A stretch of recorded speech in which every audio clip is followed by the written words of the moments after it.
Hola, bienvenido al aparato genital femenino. El sistema reproductor femenino posee tres grandes grupos. En el primero, órganos genitales externos, en donde encontramos monte de Venus, labios mayores, labios menores, vestíbulo de la vagina, clítoris y bulbos del vestíbulo. El segundo grupo está conformado por los órganos genitales internos, como la vagina, útero, trompa de falopio y los ovarios. Y por último, el tercer grupo son las glándulas genitales auxiliares, las glándulas vestibulares y las glándulas parauretrales. Monte del pubis, o también llamado monte de Venus. El monte del pubis es una eminencia redondeada que se encuentra por delante de la sínfisis del pubis. Está formada por tejido adiposo recubierto de piel con vello pubiano. Los labios mayores son dos grandes pliegues de piel que contienen en su interior tejido adiposo subcutáneo y que se dirigen hacia abajo y hacia atrás desde el monte del pubis. Después de la pubertad, sus superficies externas quedan revestidas de piel pigmentada que contiene glándulas sebáceas y sudoríparas y están recubiertas por vello.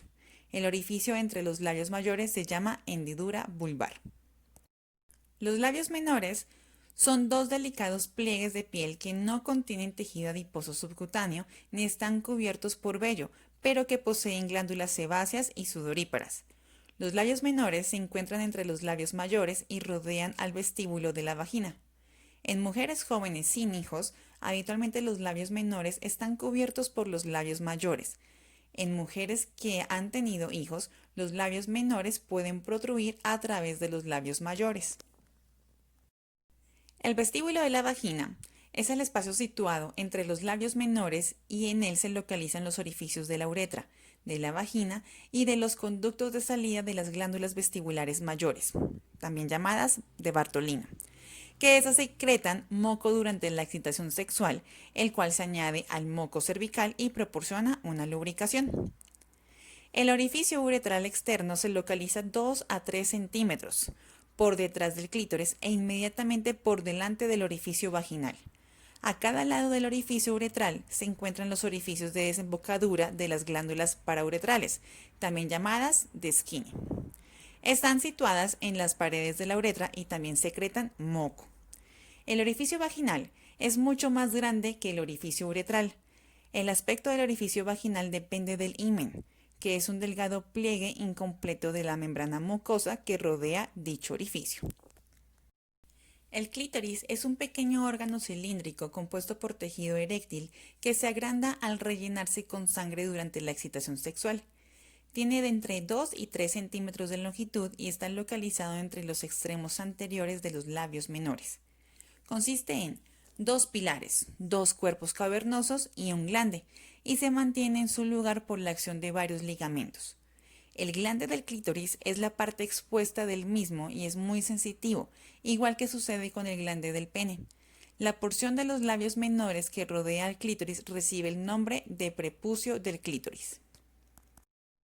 Los bulbos del vestíbulo son dos masas alargadas de tejido eréctil de unos 3 centímetros de longitud que se encuentran a ambos lados del orificio vaginal.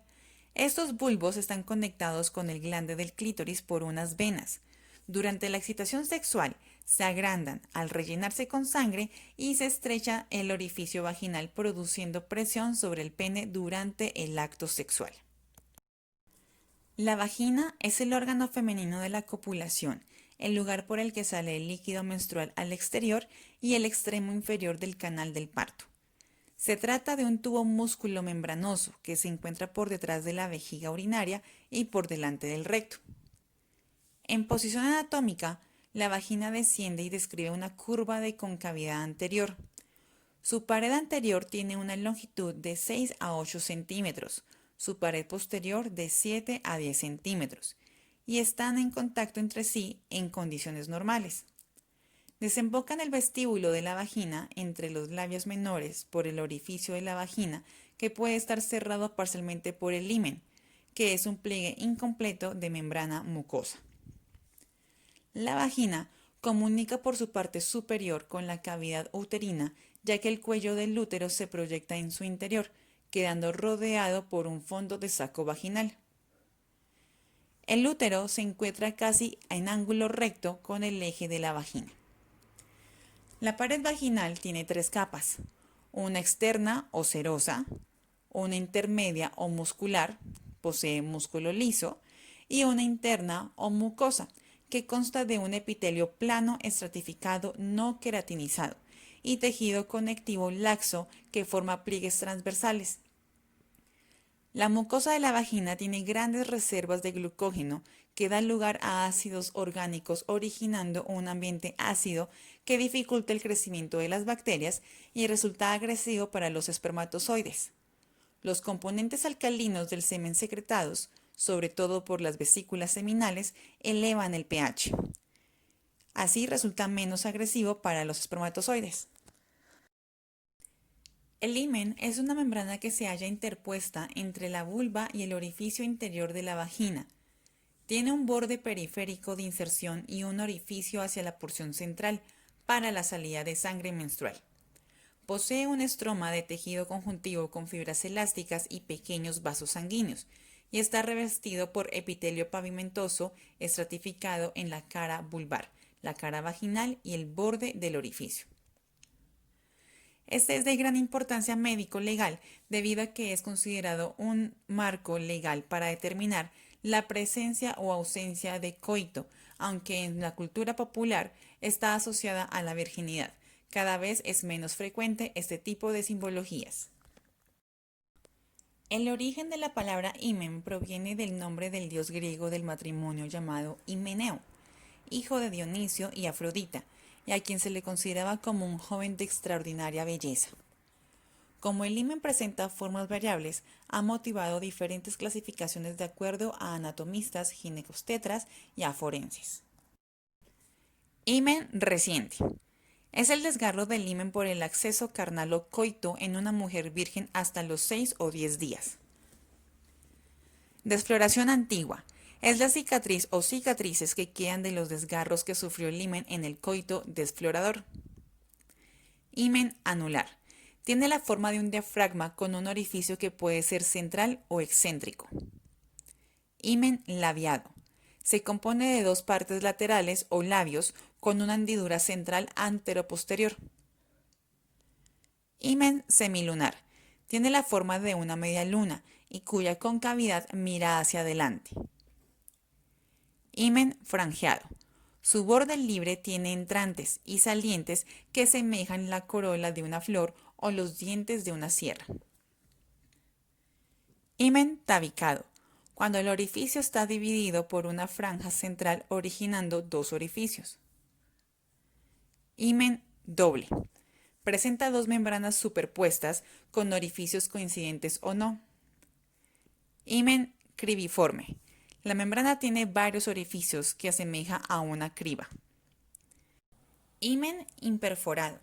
Es el que carece de orificio himeneal. Himen dilatable. El orificio permite el pase de dos dedos sin romperse y al retirarlos vuelve a sus dimensiones normales. Himen dilatado. La membrana está íntegra, pero el orificio mantiene una abertura amplia. Permite el paso de dos dedos y al retirarlos conserva su tamaño. El útero.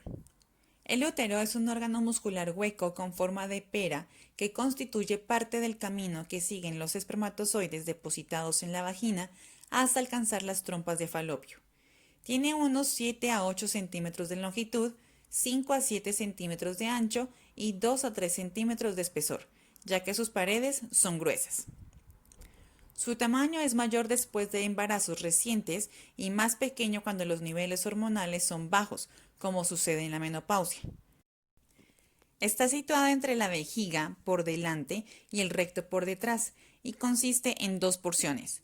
Los 2/3 superiores constituyen el cuerpo y 1/3 inferior el cuello o cérvix, que protruye al interior de la parte superior de la vagina, en donde se encuentra el orificio uterino, por el cual se comunica el interior del útero con la vagina. La porción superior redondeada del cuerpo se llama fondo del útero, y a los extremos del mismo, o cuernos del útero, se unen las trompas de falopio, cuyas cavidades pueden así comunicarse con el interior del útero. Varios ligamentos mantienen el útero en posición. La pared del cuerpo del útero tiene 3 capas. Una capa externa o serosa, también llamada perimetrio. Una capa media muscular, constituida por músculo liso y también llamada miometrio.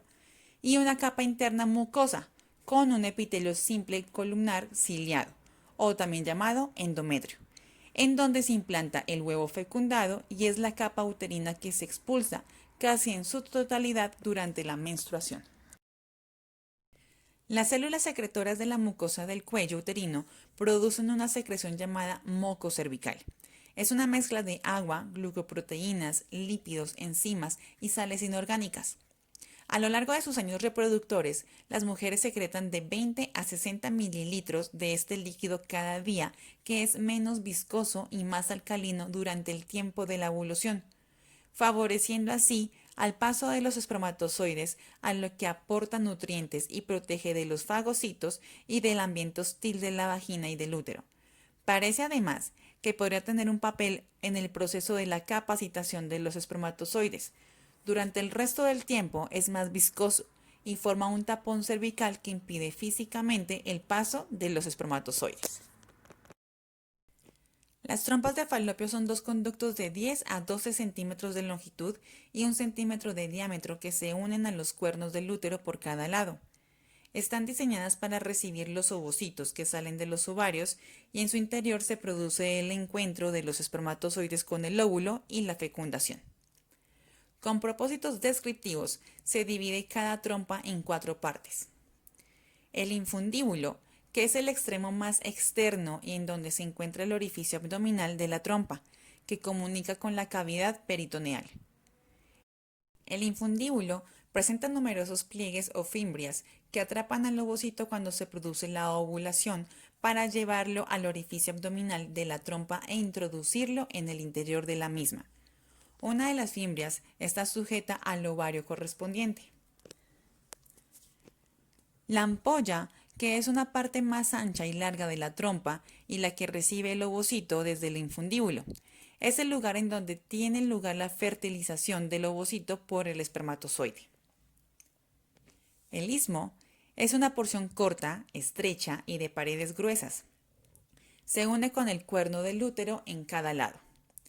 Y por último, la porción uterina, que es el segmento de la trompa que atraviesa la pared del útero y por donde el ovocito es introducido en el útero. La pared de las trompas tiene una capa interna o mucosa con un epitelio simple columnar ciliado que ayuda a transportar el ovocito hasta el útero junto a células secretoras que producen nutrientes para el mismo. Una capa intermedia de músculo liso cuyas contracciones peristálticas ayudan también, junto con los cilios de la mucosa, a transportar el ovocito y una capa externa o serosa.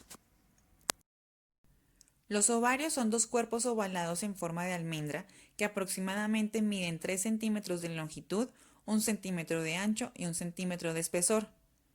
Se localiza uno a cada lado del útero y se mantienen en posición por varios ligamentos, como por ejemplo el ligamento ancho del útero, que forma parte del peritoneo parietal y que se une a los ovarios por un pliegue llamado mesoovario, formado por una capa doble de peritoneo.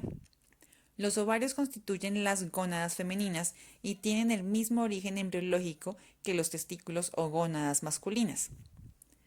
En los ovarios se forman los gametos femeninos u óvulos, que pueden ser fecundados por los espermatozoides a nivel de las trompas de falopio y se producen y secretan a la sangre una serie de hormonas como la progesterona, los estrógenos, la inhibina y la relaxina.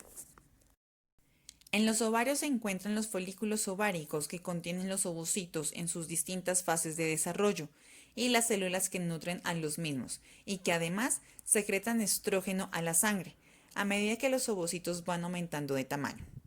El folículo maduro, también llamado folículo de Graf, es grande, está lleno de líquido y preparado para romperse y liberar el ovocito que será recogido por el infundíbulo de las trompas de falopio. A este proceso se le llama ovulación. Los cuerpos lúteos o cuerpos amarillos son estructuras endocrinas que se desarrollan a partir de los folículos ováricos que han expulsado sus ovocitos u óvulos en la ovulación y producen y secretan a la sangre diversas hormonas como progesterona, estrógenos, relaxina e inhibina, hasta que, si el ovocito no es fecundado, degeneran y son reemplazados por una cicatriz fibrosa. Antes de la pubertad, la superficie del ovario es lisa, mientras que después de la pubertad se cubre de cicatrices progresivamente a medida que degeneran los sucesivos cuerpos lúteos. Las hormonas sexuales femeninas son los estrógenos y los gestágenos. En estrógenos, el más potente es el estradiol y la estrona, el menos potente es el estriol.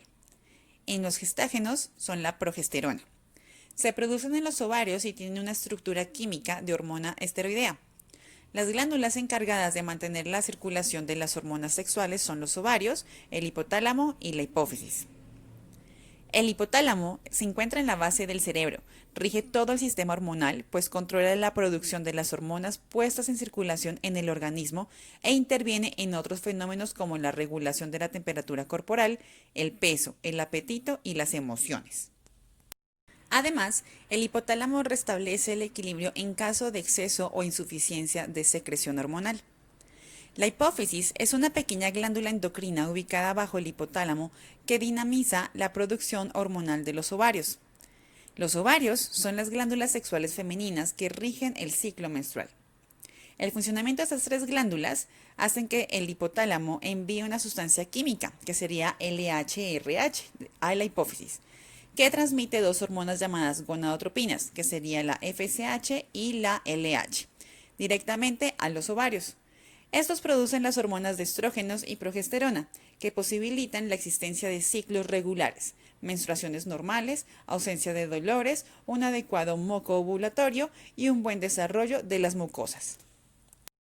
Las glándulas de Bartolino están situadas a ambos lados de la vagina, entre los labios menores y la pared genital. Dichas glándulas favorecen las relaciones sexuales, puesto que tienen como función lubricar la vagina. Normalmente, estas glándulas pasan desapercibidas porque resultan poco imperceptibles en condiciones normales, pero cuando se infectan se les conoce como bartolinitis. Las glándulas de Skinny, también llamadas pareuretrales femeninas, son pequeñas glándulas localizadas en la cúpula de la vagina y alrededor del borde distal de la uretra. Suelen pasar desapercibidas salvo casos de infección u obstrucción. Drenan en el borde externo de la uretra femenina y son las encargadas de la lubricación de la uretra distal. Son el equivalente a la glándula prostática masculina, siendo las principales productoras de PSA en mujeres y las responsables de la eyaculación femenina. Son hormonodependientes, estando hipertrofiadas en el embarazo y atrofiadas en el climaterio. Las glándulas mamarias se localizan en el tejido subcutáneo de la pared torácica anterior. En la máxima prominencia de la mama se encuentra el pezón, rodeado por un área pigmentada circular llamada areola. La glándula mamaria contiene hasta 20 masas de tejido glandular, cada uno de los cuales es drenado por un conducto galactóforo, que se abre en el pezón y cada conducto tiene una porción dilatada y el seno galactóforo. La base de la glándula mamaria femenina, más o menos circular, se extiende transversalmente desde el borde lateral del esternón hasta la línea medioaxilar y verticalmente desde las costillas de la segunda a la sexta. Entre la glándula mamaria y la fascia pectoral profunda se encuentra el espacio retromamario que contiene algo de grasa y le permite a las mamas cierto grado de movimiento sobre la fascia pectoral profunda. La glándula mamaria está firmemente fijada en la dermis de la piel subyacente, gracias a los ligamentos suspensorios. Estos ayudan a sostener los lobulillos de la mama. Durante la pubertad, las glándulas mamarias normalmente crecen debido al desarrollo glandular y al aumento del depósito de grasa. El tamaño y la forma de las mamas son el resultado de factores genéticos, raciales y nutricionales.